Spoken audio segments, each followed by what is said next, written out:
بسم اللہ الرحمن الرحیم۔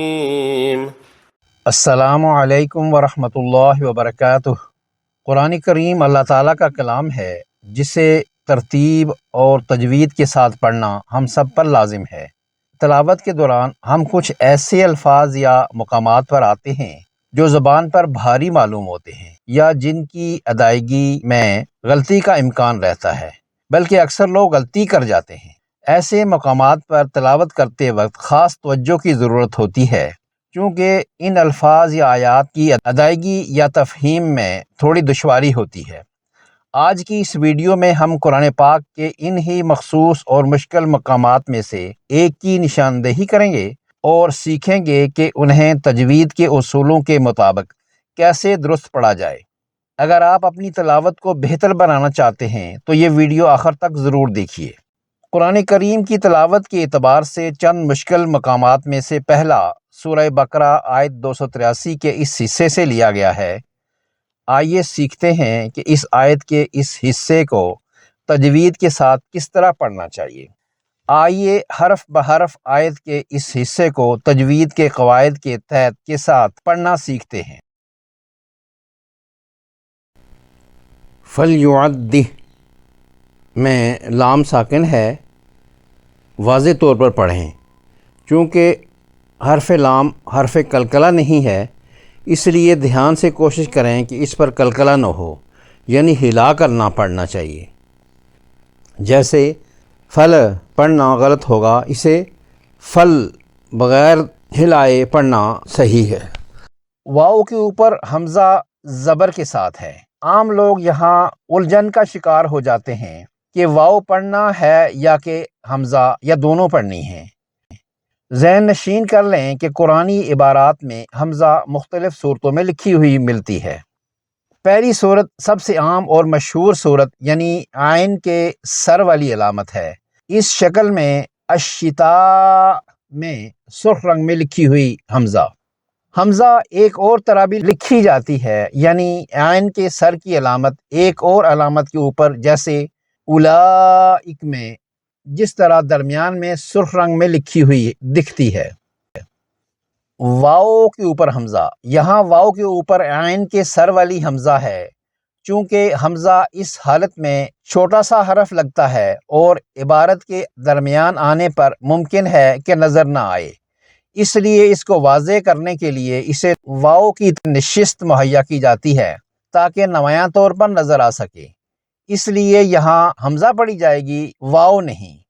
یا کے اوپر حمزہ، بالکل اسی طرح یعنی واؤ کی طرح یہاں بھی حمزہ کا تلفظ کرنا ہوتا ہے، یعنی واؤ والی حمزہ کی طرح یہاں بھی حمزہ کا تلفظ کرنا ہوتا ہے، یا کا نہیں۔ یا صرف حمزہ کے لیے نشست مہیا کرتی ہے۔ تجوید کی روح سے الف کے اوپر زبر پیش یا جزم ہو یا نیچے زیر ہو تو وہ الف بھی حمزہ کہلاتا ہے۔ اس تفصیل سے یہ نتیجہ اخذ ہوا کہ اس لفظ میں سرخ رنگ کے حمزہ اور واؤ کے حرف میں صرف حمزہ کا تلفظ کیا جائے گا، مفتوح حمزہ یعنی زبر کی حرکت کے ساتھ۔ اب آگے چلتے ہیں۔ دال کی تشدید پر سختی کریں، فَلْيُوَدِّ۔ الذی، یہاں یائے مدہ ہے، یائے ساکنہ اور پہلے کی زیر کی وجہ سے اسے ایک الف یعنی 2 حرکات کے برابر کھینچ کر پڑھیں، بشرطے کہ آگے ملا کر نہ پڑھ رہے ہوں۔ اگر ملا کر پڑھیں گے تو یہ مد گر جائے گی، نہیں کی جائے گی، بلکہ ملا کر پڑھتے ہوئے یا بھی حذف ہو جائے گی۔ لفظ اؤتمنہ میں 2 حمزہ اکٹھے ہیں۔ پہلا حمزہ وصلی ہے اور دوسرا حمزہ ساکنہ۔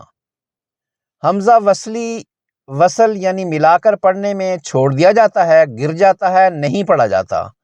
اور حمزہ ساکنہ یعنی حمزہ مجزوم جس حمزہ پر جزم ہوتا ہے کو جھٹکے سے پڑھا جاتا ہے۔ اگر پچھلے لفظ یعنی الذی سے ملا کر پڑھیں گے تو حمزہ وصلی اور خالی یا گر جائیں گے، نہیں پڑھے جائیں گے، اور صرف الذی تمنا پڑھا جائے گا، الذی تمنا پڑھا جائے گا۔ لیکن اگر آپ تمنا سے کلام کا آغاز یعنی سٹارٹ کر رہے ہیں تو قاعدہ یہ ہے کہ حمزہ وصلی کو پیش یعنی دوما دیں گے، کیونکہ تیسرے حرف یعنی تا پر پیش ہے۔ اس صورت میں قاعدہ ابدال لگے گا اور دوسرے حمزہ ساکنہ کو حرف مدہ یعنی واو سے بدل کر او تمنا پڑھا جائے گا۔ امانتہ، یہاں زبر والے میم کے بعد الف ہے یعنی الف مدہ ہے، اسے ایک الف جو کہ 2 حرکات کے مساوی ہوتا ہے کے برابر کھینچ کر پڑھیں گے۔ امانتہ، یہاں ہا ضمیر پر الٹی پیش ہے، مد صلہ صغرا ہے، اسے امانتہ کی طرح ایک الف یعنی 2 حرکات کے برابر کھینچ کر پڑھیں گے۔